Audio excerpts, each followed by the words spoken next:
Hey, good morning. Chuck here with Apple Drains. Today we're on day 2 of this install and we're finishing up some of the detail things. Remember yesterday we did quite a bit of saw cutting and moving pavers, things like that. Now we're setting catch basins, and we need to get a catch basin here by this door because water's been flooding back into the door area, rotting a lot of the wood here. So what we're going to do is start by just taking the catch basin apart. Let me show you how you do that. You can use a screwdriver, or if you've got a handy dandy Black & Decker, you can take these screws out. Then we're going to take the grate off, and inside the catch basin there are 2 bushings. Basically one of them has a plug. We're going to have a single outlet. It's going to go this way, so we're just going to go ahead and put this outlet on this side, and it's got little slots, 4 of them. There's a space in here where they lock in place. We get those lined up, and then you just twist it real tight and it locks in place. So this becomes a single outlet going this direction. Put this one on as well. Next we're going to set the grate back on the top. I'm not going to put any screws on there yet because we have a lot more to do. What we want to do is square this up to the door, and I'm just going to use my eye to square it. But more importantly, we want to make sure we've got fall from the pavers into the catch basin. So if you can see that bubble, I've got a full bubble going back towards the house. That means if I raise my level, you'll see that there's level. I don't know if you can see that bubble in the picture or not, but it's got plenty of fall to come down to the catch basin. Same thing here, we've got a full bubble back towards the house. So if I raise this end of the level, it's going to make, it'll find the level spot. We've got downhill flow into the basin. And that's really about it to set a catch basin. You know, I've seen lots of videos where people get so extravagant about catch basins. You know, it's just a catch basin, and it basically catches water. It's called a catch basin because you can see where the line sits here, and there's a basin at the bottom. Debris sits in the bottom of the basin, drops in, only water comes out. So it's called a catch basin. So let's go ahead and reline that up.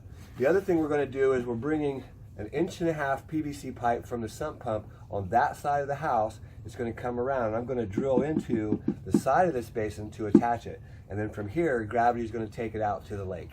So if you remember, we're putting a catch basin up there by the door because these pavers have all slanted back that direction dramatically, and that just floods right into the laundry room or the utility room. Be prepared when you pull pavers in an older home. You can see there's actually a concrete walk here, patio with pavers already cemented down, and so we've got to cut that out. So be prepared to do a lot of extra work each time that you excavate. You don't know what's underground. It's almost impossible to say, but you can see the wood rot. See the little sill plate there? It's just, you know, totally rotting away. There definitely needs to be a drain here, and what we're doing is we're bringing from where you see Joe, there's a low spot by that door. We're going to end up putting a catch basin there, right inside the pavers. You can see how it dips down right here. You see that little dip beyond the trash bag there. We're going to put a catch basin there. It's going to come over, tie into the sump basin. The sump pump's going to lift it up, and then it's 1.5 inch pipe right alongside the pavers. We found another giant pad here, which is connected to the well, and the well head's right there. So we're going to pull a few pavers here. We'll trench down through alongside that concrete pad. It'll turn and go over to the catch basin. At that point, if we have enough gravity from there to accept the pump, we'll tie it into that system. If not, 1.5 inch pipe will continue alongside of the 4 inch pipe, which is going to still run all the way out to the lake.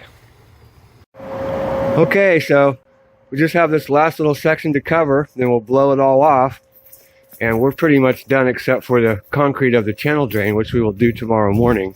As you can kind of see, I'll just walk you through it again. We'll blow all this off back here in the back. Remember, the paver guys are going to come back and take care of all the pavers, which is really great. And Joe's putting some plants back that we pulled. We'll blow all this off. We've got a couple of sprinkler repairs. I just don't have the fittings to make that repair. We'll do that in the morning. And the line comes all the way down and we'll discharge. You can see the pipe out of the ground there.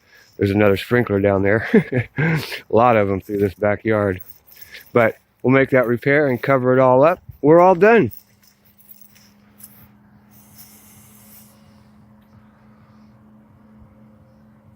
Hey, this is Chuck with Apple Drains, reminding you that if you believe you can do something, I guarantee you can do it.